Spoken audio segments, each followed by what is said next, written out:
কি ব্যাপার বন্ধুরা, তোমার ভালোবাসার মানুষের সঙ্গে কি কিছু মনমোটাও হয়েছে? মানে ঝগড়াঝাটি, টুকিটাকি ঝগড়াঝাটির তো একটা প্রবণতা দেখতে পাচ্ছি, বা কিছু মিসআন্ডারস্ট্যান্ডিং, কিছু না কিছু মিসআন্ডারস্ট্যান্ডিং তো হয়তো হয়েইছে।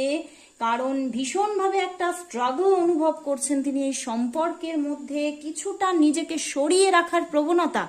বাট এদিকে মনের মধ্যে এত ভালোবাসার যেন জ্বালামুখী চলছে, প্রচুর ভালোবাসা। দেখো বটম ডেকে কি এসে গেছে, বটম ডেকের পিছনে লাভার্স কার্ড, তার পিছনে কি আছে?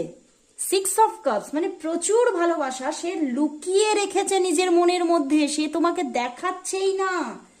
সে তোমাকে আজকে নিজের ভালোবাসাটাকে দেখাচ্ছে না, বাট মনের মধ্যে যে অগাধ ভালোবাসা, এবং সে কিন্তু ভীষণভাবে নিজেকে একটা রুড, ভীষণ একটা